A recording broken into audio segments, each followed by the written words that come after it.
Hey beauties, welcome to my channel. In today's video, you're going to be seeing all the beginner steps, tips, and products that you need to do a full beat like this. And guess what? It's all going to be budget beauty. Everything I talk about in today's video is going to be linked in the description box below. You can find them on Amazon. So in this video, we're going to be doing a full face of makeup for beginners. So grab your makeup and grab your brushes and let's go. So the first thing that we want to do is to have fresh skin, and to do that I'm just going to be using my simple hydrating moisturizer. It's a very light gel-like moisturizer. When your skin is dry, it tends to overproduce oil. So contrary to what many believe, starting off with moisturized skin is the best way to alleviate the extra oil coming up on your skin during the day. And this particular moisturizer focuses on hydration, which is water-based, which is why it has a much gel-like consistency rather than the creamy, oily feel of the average moisturizer. I also like to go in on my lips with my Shea Butter Tree Hut lip balm, just to have a good base. The next thing about your skin being extremely dry when applying makeup is that it tends to give a creping look. If you smile, if you use it as drying products or mattifying products on your face, then eventually that combined with your dry skin is going to be crepping and pulling and looking terrible. I'll insert some pictures of what that could potentially look like. So when people were using the magnesium, milk of magnesia or things like that on their face, I was like, I can see that that's what you're using and it looks horrendous. Okay, so now the next step is foundation, and right now let me show you the one that I'm loving. And I'll be honest, finding a good foundation is quite difficult for me because I never really understood my undertone. I always thought I had more of a yellowish undertone, which would be warm.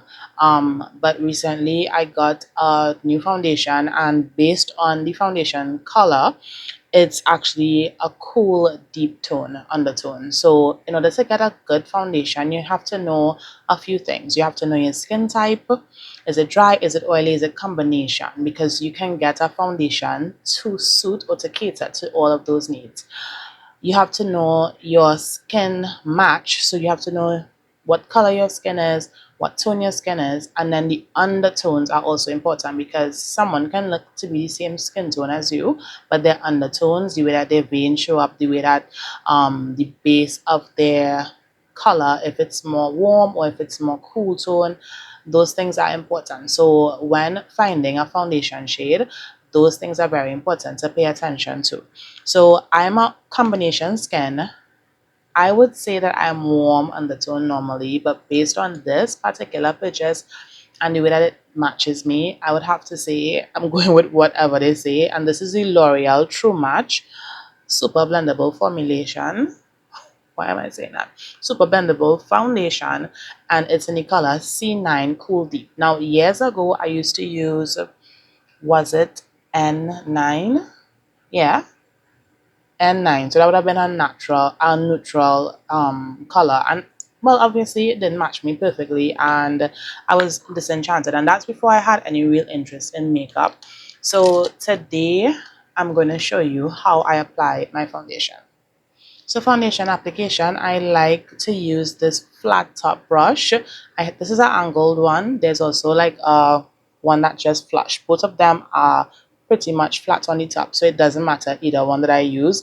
Angular brushes are better for getting into the divots and the corners of your face, but it's not gonna hit. Okay, so I like to take a pump. Ideally this would be clean. I don't have any more face wipes and I don't have time to go and wash it right now, but a clean brush is the best tool to start off your makeup on. Clean face, clean brush. So I take one pump, and because we don't want any harsh lines of demarcation, we like to start using or brushing or blending out from the inner side of your face, which I mean like the center line, out to the end, to the edges. And then I don't like to have a lot of excess product on the top of my forehead to have like this weird line around your hairline, especially if you do your edges or whatever, or you have a hairstyle done with gel or something. You don't want that look. So Be very careful. But as you can see, look at how perfectly this blends. And then you make sure to take your foundation down your neck,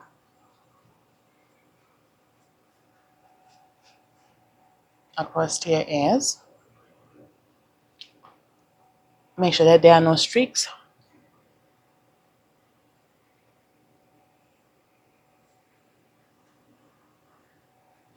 All right. So one of the key tips for any makeup application is not to use too much. If you don't want your face to be crumbling, caking, and looking crazy by the end of the day, being excessive with makeup is going to definitely cause that. You want to make sure that you're using just the right amount. So as you saw, that one pump was enough for me to get I would say this is a light coverage or medium coverage. This is obviously a blend, a buildable foundation. So that it means that if you want to get more coverage, there are people who have really, really bad hyperpigmentation or whatever the case is, then you can go ahead and add more. But be careful with your application. You don't want to see streaks at the end of your application. You don't want to be seeing build up or whatever in any area of your face. It wants you want it to look like skin, and that's my favorite thing about this particular foundation. It has a very much skin-like real finish, which I absolutely love. So that's a win for me. I would recommend because it has the undertones available, so you can find your tone or you can find your skin tone, but then you want to know why is this not matching with me? Because a lot of people, we see the harsh line between their neck and their skin. Now, I have some hyperpigmentation. That's a disclaimer. That has nothing to do with shade matching. As you can see, otherwise it's matching, okay? Next up in our routine is a concealer. Now, there are different formulas of concealer. There are heavier concealers. I like to use this one. I'm sure you would have seen this like literally in any beauty store that you've been to. You've seen it on anyone who's been doing beauty or beauty videos. I mean, even the ones that use high-end products tend to still grab for this because it's just like you can't find fault with it. So this is the LA Girl Pro Concealer. It is tried and true. Yeah. So I just squeezed out a little bit too much on my hand.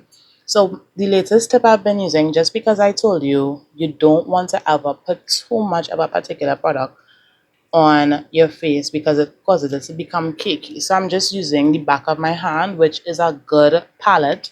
If you don't have one of those makeup palettes, which obviously if you're a beginner you don't, then using the back of your hand is a good place to start, making sure that you don't apply too much product to your face. You have a lot of control by dipping here and then coming to your face. So as you can see, I have some bags under my eye, right? I also normally I don't have dark circles, me personally, but there are people who have dark circles, which is the purpose of a concealer. The concealer is a thicker formula for the purpose of concealing discoloration, bags, imperfections, etc.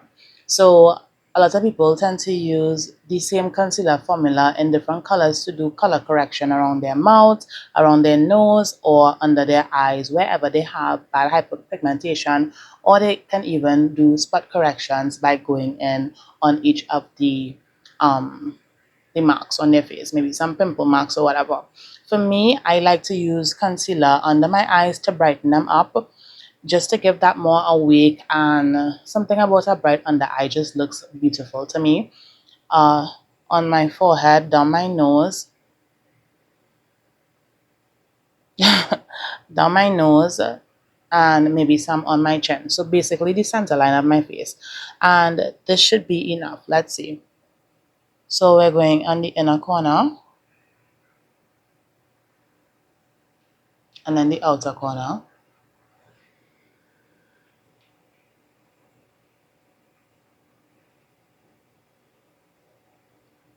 And like I said before, it's better to put less and then go in for more if need be, rather than put way too much on your face and directly to your face and then be left with a mess. All right, so this is it. Now I'm going in with one of my two brushes. I have two of these brushes from Camara A Unique, and it's specifically to be used under the eyes. One is the concealer brush, and then the other one is the setting powder brush. So I think it's the Ruth, I believe. Since I started using these brushes under my eyes, I get such a beautiful natural finish, and honestly, I don't think I'll be going back. I like to use the blender sponge as well, but it depends on the formulation of the concealer. If I'm using a more heavy concealer or a more full coverage concealer, then yes, I would use a blender sponge, because a blender sponge helps you to pick up the excessive product from your face. So if you're using something that is really thick and you go in with a blender sponge, it's going to help you to blend it out. But this one has a very how to say, a very malleable texture. I don't necessarily have to try to pick up excess anything, and then because I used the back of my hand as my palette, I just had the right amount. So I'm just going to blend this out and I'll be back.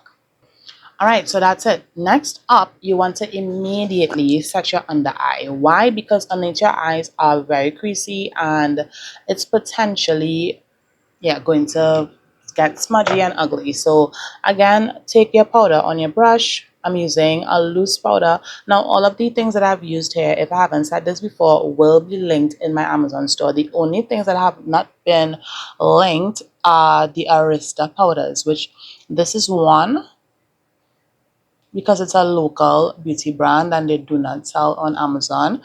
And the next one is another product from them. It's a contour palette. So those are the only two things that will not be searchable on Amazon, but everything else. And I'll probably recommend a Sasha dupe, because Amazon does carry Sasha. Sasha is a local brand as well, but they do have a global presence. You are going to be able to find that. So as you can see, it's blended in. Okay, now I like to go over or under my brow, over my lid, with concealer, even when I'm not using any foundation for the day, because sorry, any eyeshadow for the day, because I find it gives me a really nice clean neutral eye look. So you can use the flat brush to carve out your brow and then drag the product down. Alright, so now that it's been blended on top of my eyes, we'll go in with the setting powder again and make sure that that does not move. Again, the eyes are very creasy. They're very creasy, so they need to be set immediately. We don't want the product to start separating and looking crazy.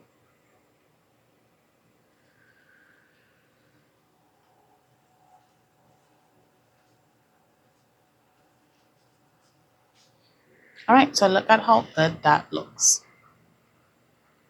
Alright, so next step for me, I don't have to do my brows. As you can see, they're pretty black and present in the room right now. So what I like to do is go in with the e.l.f. brow gel. This gives it a laminated feel and look, and it doesn't move for the entire day. So far, this is my favorite brow product. Now, mind you, I would go by some people and they would still fill in my brows, and I'm like, all right, cool, to each his own, but to me, that's overkill. I don't really need, it's already pretty black. You know, I was thinking about doing a bleached brow look. I would love to see how I would look with bleached brows. I think that would look so cool. I'm not gonna bleach them. You know what? I could probably bleach them and then just dye them black. But besides that, eyebrow hairs grow back so quickly anyway. If I wax it today, and by next week it's growing back. So why not? Live in the moment. C'est la vie. What do you think? Should I bleach them? If I do, I'll record the entire process. Maybe I'll have to finally like draw in my brows with a brown or black pencil for the first time ever. Fun fact, there was a time in my life I used to do red, like reddish, kind of burgundy-ish brows. You know, sadly, a lot of the things that we used to do that were iconic we didn't have good cameras. So I probably have a picture, so I'll probably find it and insert it here. We'll see. So this is the very next item that I told you you would not be finding in my links because it's a local product, but I'll also find a dupe for it or something else that can replace it. Don't worry. I use this specific color here the most, as you can see. It's the bronzer tone. It's the contour tone or the contour color. Now, this is the brush that I use for that. Some people would have used the same angle brush that I used before, but I find that this brush is perfect. Now, as you can see, I already have like really, really sharp, yeah, lines in my cheeks, especially. So I just like to add a little something right there and then bring it down. And I like this particular brush because it's very small. You don't get the product everywhere. And I also like using a powdered contour because I feel like as a beginner you can make so much mess with a liquid. It's so like so much. It's like giving a child crayons versus giving them paints. Would you give a kid paints? No, they have to get accustomed or like familiar with the process of holding the pencil, using it and to get the image or the look that they want. So I just like to use the contour to warm up your face a bit because specifically when using the foundation, you kind of just wash out your skin tone or wash out your complexion, making your face flat. When you use contour, blush, highlighter, these things, you put back the shadows and the highlights back in your face and gives your face that natural but perfected dimension. So it's just recreating the natural contours of your face. Yeah. Now, this is not something that I do all the time, and as a matter of fact, sometimes I use this bronzing product as a blush because it comes off a bit red on me. But for the sake of this video, I'm going to be showing you how you bronze and blush and highlight. So next up, I'm going to go in with this angled brush. Now, it could be a bit fluffier, but the product is not going to be the split. So the fluffier the brush is, the wider the application of the product and the pigment. So be careful with that. So I'm just dabbing it right here. And I'm only going to take it on the cheeks and on the forehead. I'm not going to go... Oh, I also forgot to go into the inner corner by my nose. So I really like to do this with the contour. I don't like to come down my entire nose because I feel like it only emphasizes the bumps on the ridge. Like right here. It goes like that. So and I already have a pretty long and straight nose, so like know your face, know what you should and shouldn't do. Not everything that people do on the internet is for you to follow. And on top of that, I wanted to say, when contouring just came out, I was very much against it. I was like, no, people are using this makeup thing to change their face and to change their structure, and it's teaching people to hate themselves, because I don't like that. I don't like using makeup to disguise yourself. I feel like makeup should be used to enhance yourself, even if it's extremely embellished, but you should always look like you. You should not change the shape of your lip, change the shape of your nose, change the shape of your ears or your forehead. Why are you doing that? You're teaching yourself to hate yourself, and to like, that's why I don't use filters on photos, or I might enhance the color and the quality of a photo, but to change my features, make my nose smaller, make my lips bigger. No, I don't like it. Now, if you do, to each his own, and I'm not dogging anyone about it, but it's not something that I advocate for. So I just love that little shadow. Who's that girl? Na, na, na, na. It just does something for me. I mean, it's not that significant, but I love it. Right, so next up we go into the bronzer shade. Now, bronzers are supposed to be similarly warm, well, not warm, darker than your foundation shade, just like contour. Contours have a blue undertone or cool undertone, so they look more like shadows, and then a contour, and then a bronzer is supposed to have more of a warm undertone, so it looks like you've been sun kissed. So we just go slightly above where the contour was applied.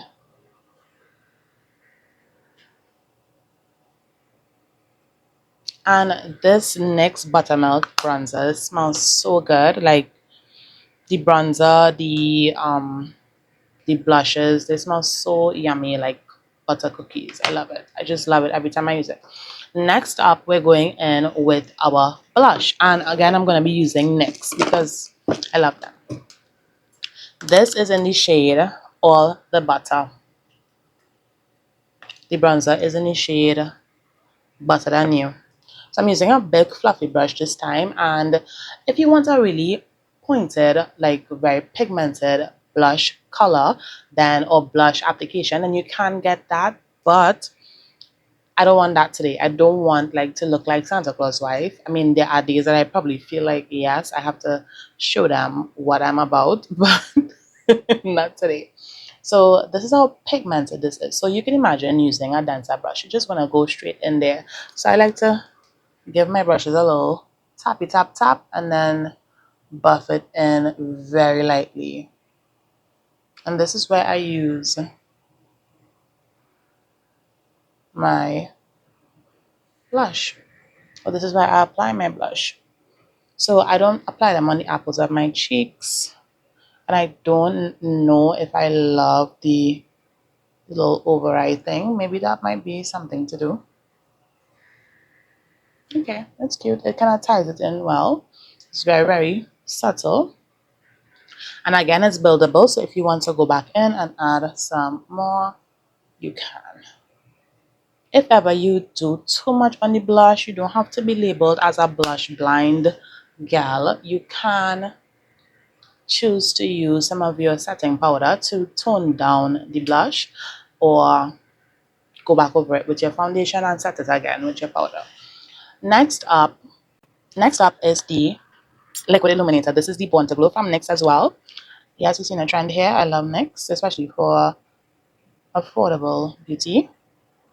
So this is where I like to apply my highlighter, and this is where the light naturally bounces off of your skin, of our skin, because it's round and it's more protruding. So I like to use my hands because some people use a brush, and I like to work really quickly with this because it dries down fast. And we want to be careful not to mix it into where we did the blush and the contour, because we don't want it to become muddy, right? So you have to be very light-handed with this product, or any liquid illuminator on the whole.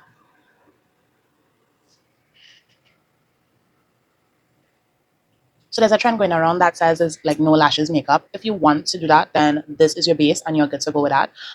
But me personally, if I don't have my lashes on, I look like powder. You remember powder? So firstly, I'm going to tight line my eyes using this is Absolute New York Inglow Black. This is about to be finished. I'm just going, I need to stop doing my eyes like this. Please do not ever pull down your eye or pull it up. When I was younger, I used to be tugging on my eyes. It's very delicate, very sensitive, and the way that you treat it now will show in the years to come. So be kind to your eyes. And then this is the Princess Lash from Essence. I am a lash girly. I do add falsies to my looks, but again,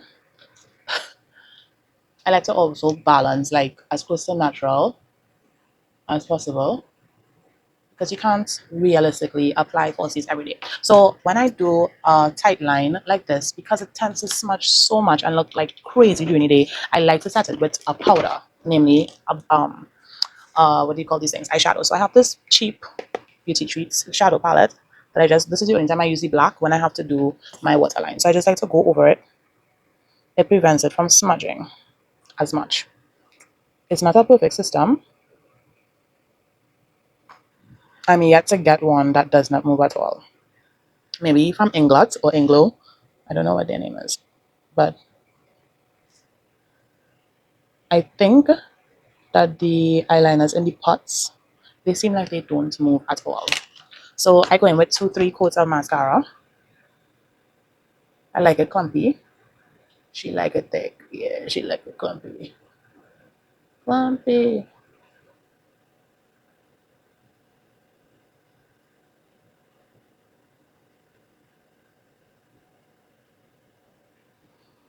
Right now, when you do falsies too often, you leave nothing to put mascara on thereafter. So be mindful of that as well.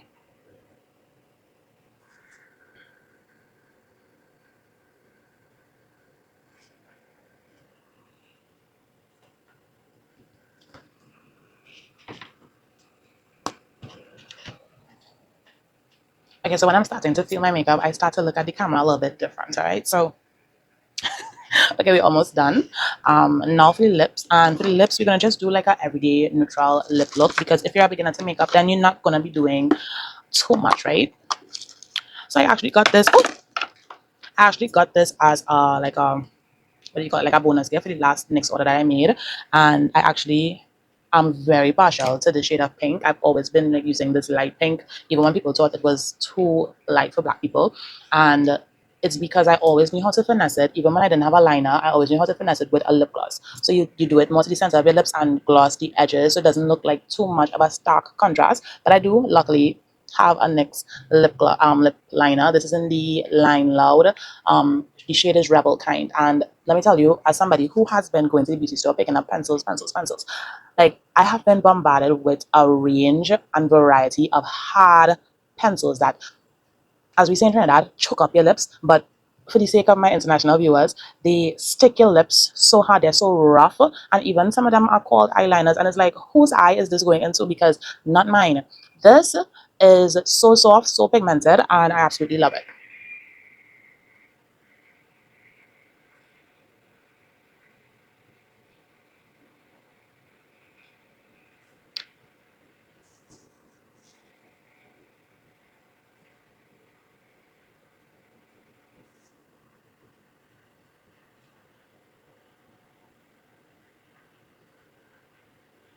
So instead of just doing one harsh line, like outline of my lips, I like to kind of do a gradient kind of thing to make it look like, hey, we blend in here, right?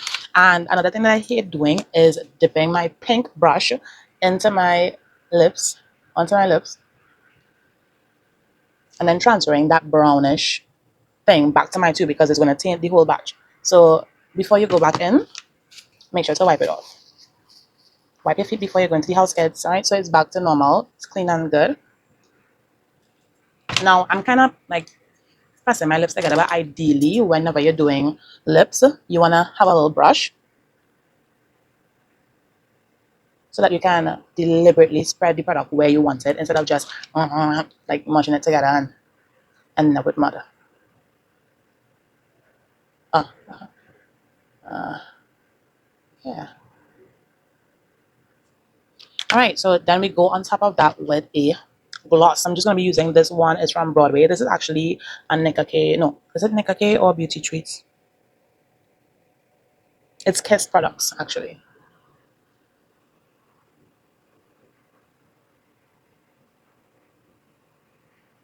Yeah, so, yeah. All right, so that's basically the end of the look. One more thing we're going to be doing. Now it's up to you to go ahead and spray down your face with a setting spray. I will not be doing that step tonight,